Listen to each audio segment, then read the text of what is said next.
Okay, so today I'm going to be reviewing The Lovely Bones, this book here. The movie came out I think last weekend, so thus I wanted to read the book. I'd heard about the book before the movie, like previews and trailers and stuff started. Like I think everyone heard about the book, but I just never read it, and so then I decided I needed to read it. It was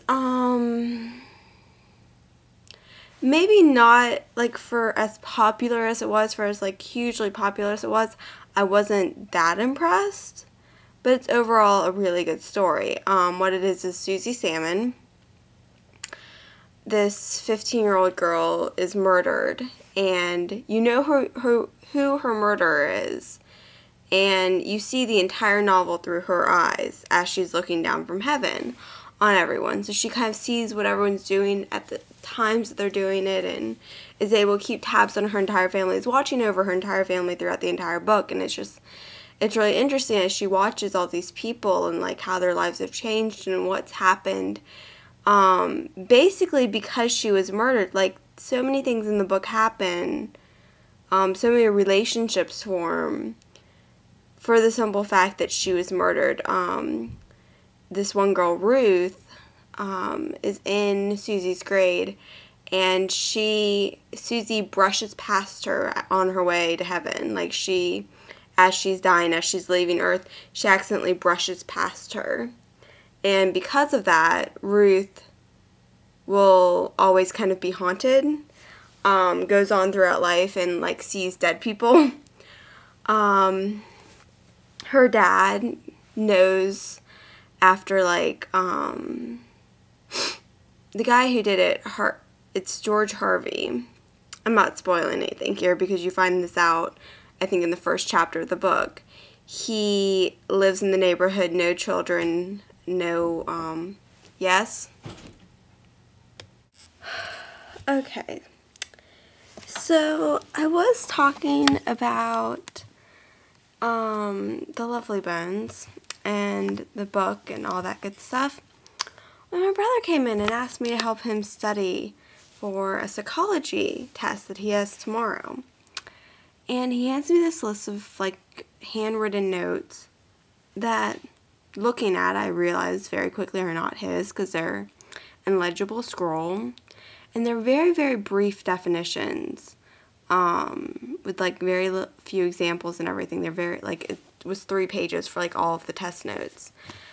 And so like I'm looking at these and I'm like, Ryan, have you like checked these, and like shouldn't you go in the book and like look up these definitions yourself? And like, yeah, he should, but he's not going to.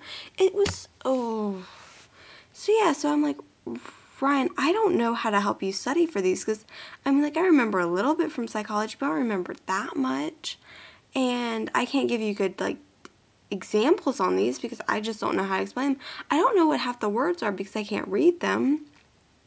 And I'm like getting stressed out as I'm sitting here listening to him recite these definitions that, well, first of all, he couldn't recite the definitions for most of them, and second of all, like, they're really brief definitions that he can't explain in an essay form or anything. And I'm like sitting here like getting stressed out over it. And I'm thinking like, Ryan, you need to go like in the book, open up the damn book, copy these down on note cards, like, because that will help you remember, and then you'll be able to explain everything, then you'll know everything.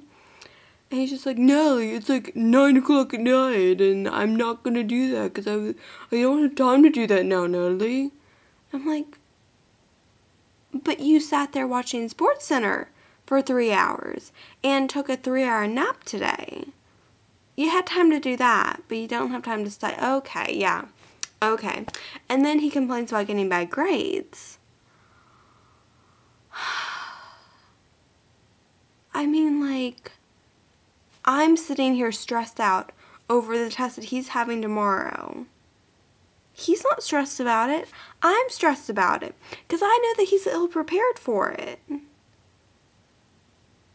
Oh, he drives me nuts. He drives me nuts. He's never, ever, ever going to do well in school or college if he continues to borrow other people's notes. He does the exact same thing with IDs for Miss Cute's class.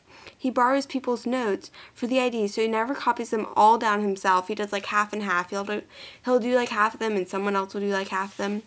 Never copies them all down himself. And then like we'll get back grades on the ID quizzes. Wonder why? Like really, like everyone knows that if you copy things down right, then you learn them better. I'm beyond pissed right now.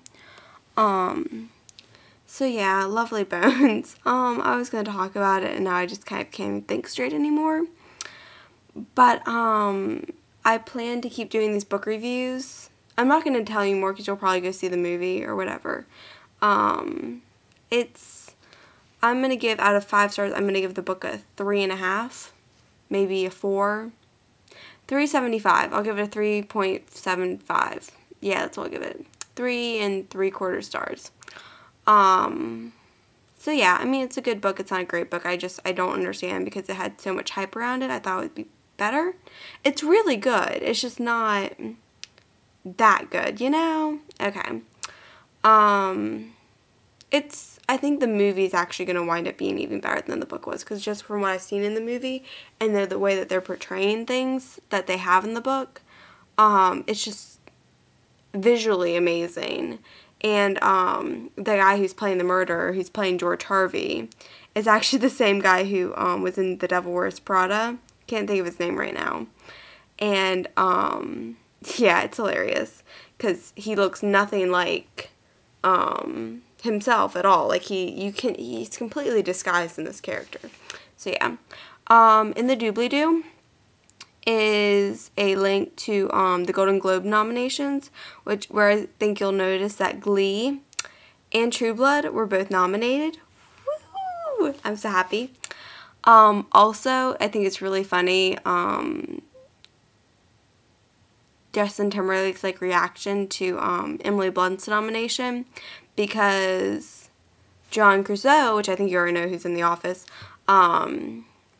is engaged to Emily Blunt. So his reaction is really funny. I don't remember question of the day. Okay. All right. Bye.